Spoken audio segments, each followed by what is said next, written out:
Hello and welcome to a Star Citizen podcast. It is the beginning of May and I'm here with Zinnia. Say hello, Zin. Hello, Zin. We're going to be talking a little bit about Star Citizen 3.17 that's now live. What do we think we're going to see before and when 3.17.1 hits, and some Fleet Week expectations. And then you can enjoy the joy of my new NordVPN ads, because I know you love them. That's what people tune in for. Sometimes I think it is. I think some people want to see the majestic beast that is this month's NordVPN ad. And Zin loves editing them. She was telling me earlier, she's like, oh, I look forward to editing these things together that I have no idea what I'm going to do for them. And I have to have no instruction for other than your voice. Anyway, Alpha 3.17 is now live. Just a month after it was supposed to go live, it's gone live. And it's finally Q1. It's finally the Q1 patch has come out, and we've seen an extension of Q1 by a month. But Cloud Imperium are now working on 3.18, and according to the staggered development, 3.19 as well. And we'll start to see a load of updates to 3.18 and roadmap updates and Inside Star Citizen bits over the coming weeks. But 3.17 adds a load of new features, and me and Zin will be doing some gameplay of things like more focused, I suppose, on looting and such as some of the general missions that you can do now in Star Citizen, that sort of stuff. Maybe trying to do some medical gameplay around the river, because that's basically what we've got. We've got a river, we've got ship-to-ship refueling, we've got expanded selling and cargo based stuff for what we can actually move around and sell, with like gear and weapons now being sellable. We've got mining gadgets, and we've got some like more minor updates with the faces and the coffee vendor. Shop. So what do you think of the DNA faces? What do you think of the new head update? Have you noticed it much? Or do you think it's much better? Do you think, oh, yeah, it's cool, I can customize a bit more, or don't you care? It's not something that I notice that much.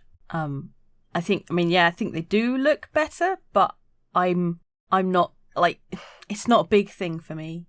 And I don't think it was that necessary, but I'm guessing they had their reasons. Yeah, I think eventually it's going to be super. I mean, they're improving the game as they go, and I think that is necessary in that regard. And getting the faces looking better and having more sort of randomization or procedural generation of them, more parts for them, so that you have lots of different looking NPCs is great. I think there's something to be said about Star Citizen faces of the high tier characters and the characters they spent time building look amazing. So you've got faces like Mars Eckhart, and you've got like all the Squadron 42 faces of all the various actors in there. They look amazing. The character faces that we generate don't look as good. They don't look like they've really improved that much. Yes, I'd agree with you. There's a couple of like updates with like the eyes and some of the hair, and then more pieces of the faces, but that's about it. I'm also annoyed that I can't create my character's face anymore. Oh, could you create it, or is it impossible to create? I mean, if I try and do the same thing, she looks different. Like, okay. I think they've very specifically, not specifically, but they have updated that face. Okay. So some changes there might cause some annoyance to people. I don't care. I'm just a generic bald fella. I'm looking forward to when we get beards and stuff like that, and more hair options. I think people are in general. That is a big part of character customization that we don't really have. Potentially more than being able to tweak your face so much is the hairstyle and facial hair. More on that, I suppose, later. We've got the coffee shop. Yeah, cool. Give me a load more NPCs that can do a load more things eventually. Great. Super minor thing. We've got space station clinics and the new hospital at Lawville. Mining gadgets. We thought they were fun, didn't we? Yeah, I mean, they worked. Yeah. Which is the important thing, right? They work better now in 3.17 from what I can see that now it's live. There's still a load of little bugs and stuff that Cloud Imperium need to solve. Ship-to-ship refueling works pretty well. I don't see much need for it at the moment, but it's a fully functional feature. And if you want to do medical rescue, if you want to do sort of refueling and helping people, yeah, great role, great job. Eventually going to be really, really functional when we have pyro. Actually, lots of reasons to do it. And we've got that river. First river looks all right. Some weird generation issues of trees and things that we found where I'd see trees and Zin would not. Yeah. Not sure what caused that, but oh well. Yeah, just weird server problems, weird generation problems, whatever. We've got the Hull A as well. Bam. Cool. Load of features there. And it's really all about more loot, the changes of what shops sell the addition of a load of ships to those shops that you can now purchase. They added loads of stuff. They had the Redeemer, they added the 400i, they added the Ares, loads of stuff there. And that's absolutely fantastic. Really glad that they did that. But the fact that we can go around bunkers, and we're going to be doing some gameplay on this later this week, hopefully, and then just loot everything, loot the bodies, find like treasure containers by looking around and make a load of money is cool, and gives you a reason to explore, a reason to take these missions. Might not be the most efficient way of making money, but it's a lot more exciting, and it is the only way of getting some of the items in game now. So what did you think of this? So some items, like some weapons and things, like some of the big guns and some of the cool items, can't be bought in shops at all anymore. You can only find them on player bodies or in loot containers or NPC bodies. I think that's great. Like, yeah. I think it's, obviously they're going to be fairly rare, some of these things. Yeah. But yeah, it just makes it more interesting, more exciting, more enjoyable when you do find that stuff. I think that if they also very soon put out a trade system where I could actually give someone an item or sell it to them and actually get the credits immediately, rather than have to do the roundabout thing of transferring credits separately and that it's not enforced, I think, a robust trade system would be nice in the not too distant future. But I think it adds a lot to the game. Now, 3.17, it has some bugs. I think maybe they should have let it refine and polish for another week, although I do think that Cloud Imperium want to be testing out Fleet Week patch, 3.17.1 sort of patch. But admittedly, there's not as many bugs as I thought there was going to be. 3.17 has been pretty kind to me, that live build, but there are problems with like ships exploding and accessibility to some of the missions and things like that, some inventory problems, some little bugs and blockers there that would have been nice for them to solve, and hopefully they'll get a hotfix patch out. So do you think, Zin, that with some of the more major issues with the patch, that they'll try and get a hotfix out before 3.17.1, before Fleet Week, towards the end of May, or do you think they'll just go, nah, we just leave it? I think possibly hotfix. Again, it depends how difficult it's going to be to fix the problems. Yeah. Otherwise, maybe it will come with 3.17.1. Yeah. But I mean, how long is it until supposedly Fleet Week? Fleet Week's like middle of May, isn't it? So let's have a look. I've got it up on my screen somewhere. So the last Fleet Week was on the 21st of May. Friday. So it's likely that Fleet Week, in my opinion, will start on the 20th of May this year. That's what it looks like to me. Friday the 20th of May, if they're sort of like doing it parallel to last year. And it sort of lasts between 10 days and 14 days based on how you calculate it. Last year, there was events and things going on for basically 10 days, but they then had like a few more days of overflow with the free fly and some of the stuff you could buy. So yeah. 10 days of things going on event-wise, and then maybe a few more days of overflow. So, Fleet Week, I really like. It's probably my favourite Star Citizen event they do each year now. And last year, we had a free fly, so anyone can try Star Citizen for free. We had a expo at Microtech. So basically, each day, a different manufacturer takes over the expo hall, and they show all of their ships there on display. You can go up and rent them for free and try them out for free. You're also given a small selection of ships as well, just sort of on your account during that event. And then there's also some like ships to maybe show off in like a holodeck underneath that they're working on. Were there any sort of surprises or anything that you were excited about at Fleet Week at the Expo Hall last year's in? No, I just like the experiences. So we did see like the F8 Lightning up close. There was loads of stuff on show. Like the first day was just a big smorgasbord of manufacturers with RSI, Consolidated Outland, Argo, and Origin Jump Works all displaying cool stuff off, and then you sort of moved off. And then at the end of the sort of event, they have Drake Defense Con, which is typically at a slightly different area nearby, because they're not really invited to Fleet Week, because Fleet Week is a celebration of UEE sort of military service and lots of manufacturers showing off their sort of combat and military and supporting ships that are now available to like the civilian market. So you have all that going on, and there's a huge amount of sales going on the RSI website that mirror what they're showing on those days typically. But there's also the possibility of new concept ships coming out, new straight-to-flyable ships coming out. We're expecting 3.17.1 with Fleet Week, and that will have almost certainly the Scorpius with it, which is supposed to be part of the 3.17 branch. You're not massively into Star Wars, are you? Do you care that the Scorpius is like an X-Wing? Do you like, oh, that's a cool shape for a ship? No. I think it's a cool shape, but I have no, not like, oh, Star Wars, yeah. No, I don't care. X-Wing heavy fighter, some of the ships like the Reliant and that sort of stuff are clearly influenced, in my opinion, by Star Wars. But I think Star Citizen takes loads of influence from loads of different games and genres and those different sci-fi. So the rumours are that this year it's going to be at Horizon on Crusader in a new expo hall. And I think there's probably quite a lot of credence to that rumour. There's also, and this is what one of the major things I want to talk about, Zin, there was some cool stuff that was happening last year beyond the expo hall and beyond the sales and stuff. So we had the Javelin tour. Yeah? Yeah. The Javelin would come and park at various stations around the verse and move around, and you could follow the Javelin and the fleet with it. So the UE fleet was flying around with it, with Idris, with a Bengal carrier. I thought that was super awesome to see the Bengal carrier, massive carrier ship flying around.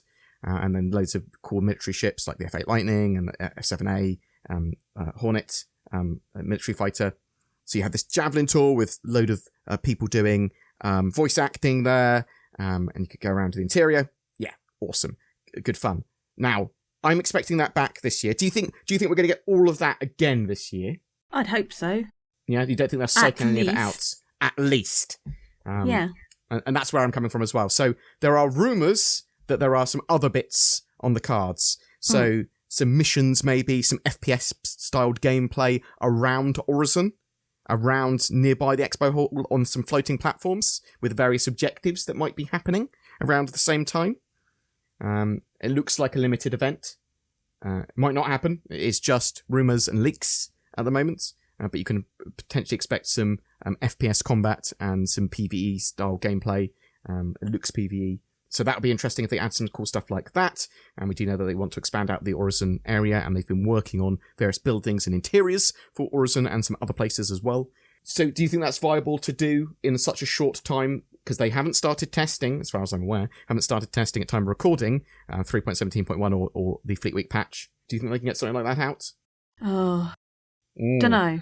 It's a if it's ready, isn't it? Sort of affair, even if they have got it planned. I'd like to think that they've got some sort of semblance of what's going to happen, and like they're ready to get it done, even if it has to come a little bit late. Well, that would be interesting. I think they've got a hard date on Fleet Week. I suppose they don't have a hard date if they were adding a new mission. They could add that later in another patch, couldn't they? Yeah. They could go, it's not ready for Fleet Week. Ooh, we'll have it as another event like the Nine Tails Lockdown or something. So yeah, I suppose that's certainly a possibility. And it's possible that, do you think that if they had the same as last year, maybe a little bit more, maybe that's a bit too much? Is there too much to do without cycling out content? Or actually, give me more? I think if they're going to cycle content out, they need to have at least similar, if not the same sort of content to cycle back in. Yeah, I see what you mean. Like for some random reason, they managed to get the interior of the Bengal sorted, and they're like, we'll do a Bengal tour. Oh okay, my God. Then maybe replace the Javelin with that. That would be too much for me. That ship is big. Mate, so I'm very passionate about certain things in Star Citizen. Ship tours and seeing like the interiors of these sort of giant levels. Oh, I don't know what it does. It sort of excites me. It's the pioneering... it just reminds me of Half-Life for some reason. Sort of exploring like an area that I've never seen before. That sort of pioneering attitude, frontier. I'm just excited for it. It's because I haven't done it yet. I haven't seen the interior of Bengal and walked around it myself. So I'm just so super excited. So there might be some other stuff happening as well. We don't know. The more the merrier for me, as long as the patch is in good order. Like, if they're having a free fly with a load of new people being able to play the game for free and test out a load of stuff, server's going to be pretty busy. Is Star Citizen going to be stable enough for that? It needs to be.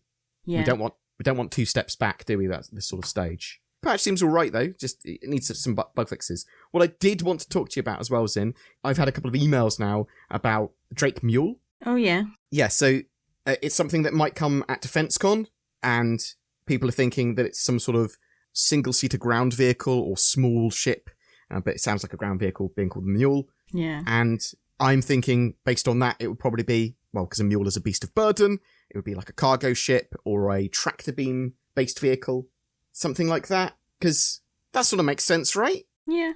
And also now, when you're sort Small, of like, slow, and stupid. are we talking about me or the Mule? So I think, especially with looting and selling being on the cards now, having a way to get a huge amount of sort of stuff in the back of a little vehicle that can maybe fit in some ships, or you could drive all the way back to an area, or move it from that vehicle onto a ship. Something like that would be really useful. It could be a smuggling craft. Yeah, that's possible as well. Another term for a mule is someone who smuggles goods. Oh, yeah, that's a good point. Maybe. Given Drake's penchant for selling to pirates. Yeah, so originally I got some emails around April 1st about the Mule. And I was like, could easily be an April Fool's, could easily be just rumour, whatever.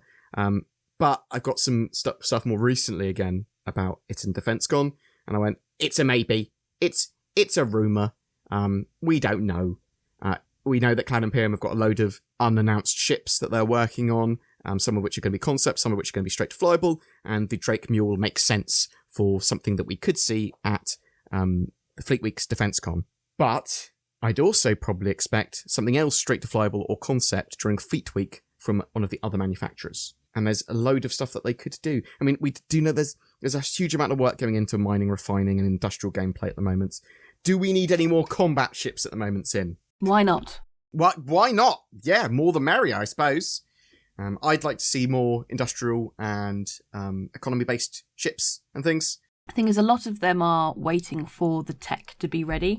This is true of Star Citizen in general, but yeah, for cargo, the cargo refactor, the 3.18, that's just going to be a big thing there. I'd quite like to see another cap ship. It might be a monster, but when they release these cap ships, when they put them on concept, it's not oh god, it's another $3,000 ship or $2,000 ship or whatever. It's this ship's going to be in the game for me to fight, to destroy, to buy in-game, and that's the way I think a lot of people should be looking at it. I'm going to be buying this with my org, something to work towards. Yeah, that's my thoughts on Fleet Week and 3.17. You got anything else you want to talk about, Zane? Anything you're hoping for Fleet Week? No. Just more of the same? More of the same, or more, oh wow, that's really cool sort of shit.